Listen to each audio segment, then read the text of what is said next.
Kapag sinabing bangus, Pangasinan agad ang unang pumapasok sa isip ng mga Pilipino. Ang bangus Pangasinan kasi ang pinakamasarap sa buong bansa. Pero bakit nga ba maganda ang kalidad ng bangus dito?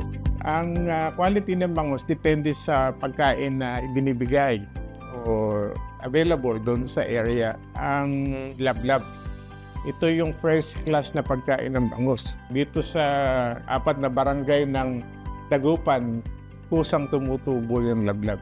Ito yung parang carpet doon sa fish pan. Pagka mainit na mainit, pwedeng mag-float, pero karaniwan nakalubog. Sa katunayan, Pangasinan ang pinakamalaking producer ng bangus sa bansa. Sa Metro Manila, ang 50% ng kailangan itong supply ng bangus ay nanggagaling sa Pangasinan. Malaking tulong sa pagdami ng bangus sa lalawigan ang pagbubukas ng mga bangus feeding and hatchery project dito.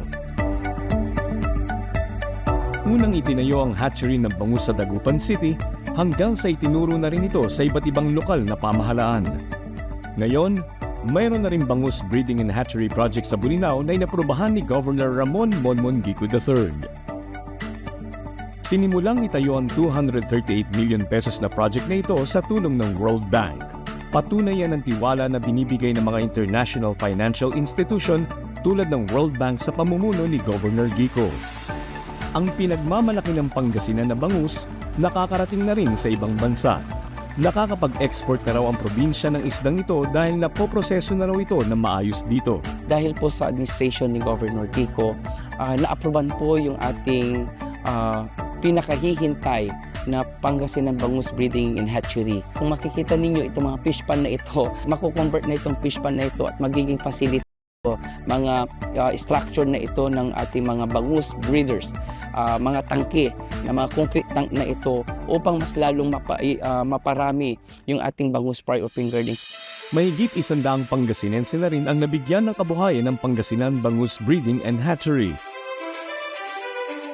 Kabilang sa mga umangat sa buhay dahil sa bangus ang mangingisdang si Freddy Cacho. Ang naitutulong po ng gobyerno para sa amin na fisher pool po ay para makaangat ng kita para sa pamilya at lalong-lalo na sa pinag-aaral ng mga bata. Laking pasalamat ko po kay Gobernador Gico na bigyan niyo kami ng pansin dito sa Bolinao. Dahil sa bangus, nakilala ang Pangasinan, hindi lang sa Pilipinas, kundi sa iba't ibang bahagi ng mundo.